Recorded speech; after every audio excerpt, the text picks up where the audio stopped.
Hello my slimes, how's it going? Welcome to my behind the songs Q&A.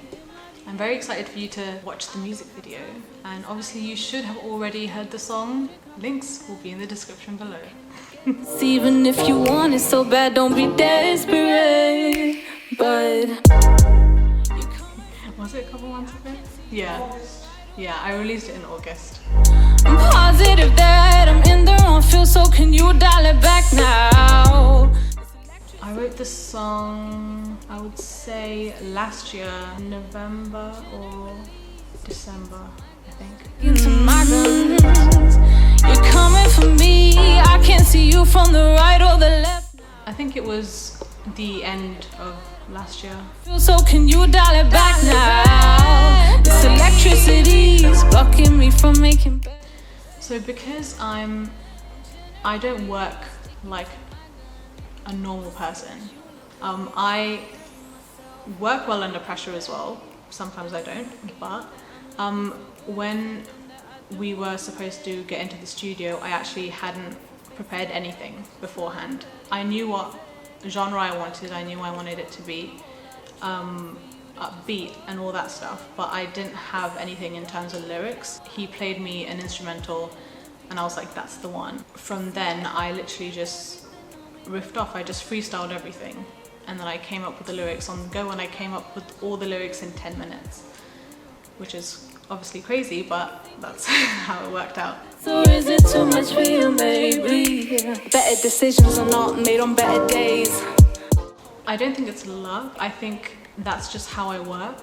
I do work a lot in just freestyling stuff, and that's how I come up with all these different ideas. I feel like once I'm over prepared, I can't really expect my mind to go to different places where I wouldn't have expected them to go. So that's why I kind of like to be unprepared in those kind of situations. Obviously there are some times where I do want to be more prepared and I do actually spend my time on things, but sometimes it just happens. My guns, you're coming for me. I can't see you from the right or the left. So I go through my DMs on a regular basis, as we all do, and there's always this one guy or two or more than two who are trying to slide into my DMs. If I reject them, they will just come out and say that they weren't interested anyway. So I'm like, why did you slide into my DMs then if you weren't interested?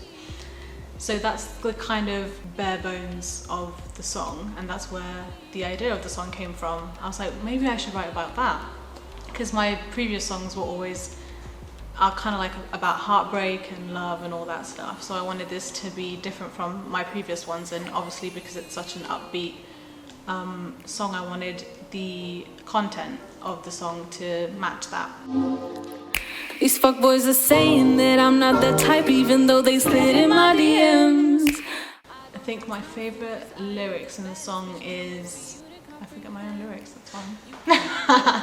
Yeah, my favorite lyric from the song is, you don't even care what I've got in my head, is it empty, honey? So it's like, those kind of boys don't really care about what's going on in here, they only care about the outside, the appearance, and don't really care if it's empty up there. And that's what it means, really.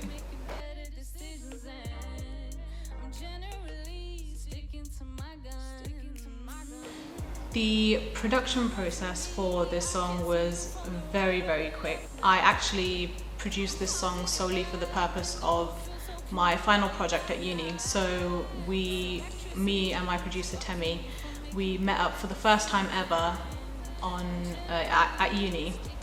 And it was our first time meeting, so we just were trying to get to know each other and know each other's genres and what we liked in the music realm, so that we could get to know each other better. We had a 3-hour session in the studio at uni, and we were just riffing off each other and finding different vibes that we liked and references.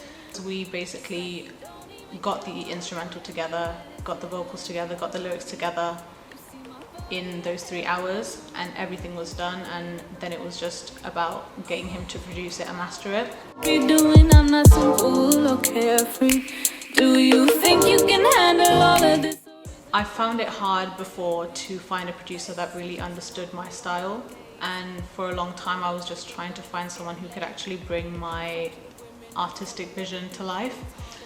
And before working with Temi, I actually asked one of my other friends to produce for me, and we had a session together where we were kind of trying to get the song ready, but our visions were just too different and our genres were too different. So I think once I found a producer that could actually understand my artistic vision, it was very important, because that's the only way I can actually express myself in the right way, so that people actually understand what I'm trying to say, instead of having it turn out differently than what I expected, because that's when I won't actually love the songs that I make. Now, this electricity's blocking me from making better decisions. So the song is totally to the point that I'm like, wow, like this is literally what I had in my mind. It totally relayed throughout the whole song what I wanted it to be like, and because I wanted it to be so different from my previous direction of music, I was always kind of iffy whether it will actually correlate to what I'm thinking about and how I envision it, but it actually came out exactly as I hoped, and I love the song.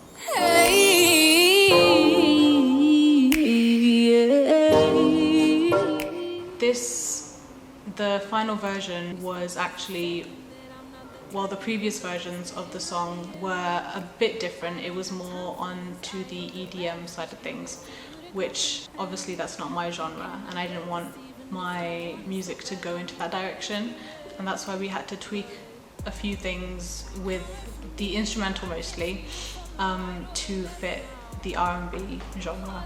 That I'm in the wrong field, so can you dial it back now? This electricity. I think I never want to put a label on my music. I always want it to be open so that I can try new things in the future, but for now I think they will kind of be the same as Better Decisions, just because I feel comfortable in this kind of space now. So you can expect music like this. If you like this song, you'll probably like my next releases. You love the way that I carry myself. Well, thank you, babe, but it's not for you that I'm looking so good. I think my sound is evolving right now itself, but if I had to label what my genre is, it's kind of like an R&B / Indian fusion. Because I lived in India for 4 years, I did learn Indian classical music over there. So I do incorporate those kind of tones from Indian classical music into my own songs, which I think is really cool. It's a really different spin on R&B as we know it. So I think you guys will really enjoy the kind of different take I have on R&B music. Better decisions are not made on better days. Hold up, gotta get going, it's getting late. I think the vital piece in all my music is the Indian classical elements that I put in there. I feel like because I want to be the person in the media for other Indians or people of colour to relate to and kind of look up to. There's not many people in the mainstream music industry that are Indian and use Indian classical influences in their music. There are very few, and not many get to that stage of like being that famous that everyone can have that exposure to Indian classical music. So I feel like that's very vital in my music, because I want to be that person to give people exposure to that side of Indian classical music. So I think that's one thing that I always need to have in my music.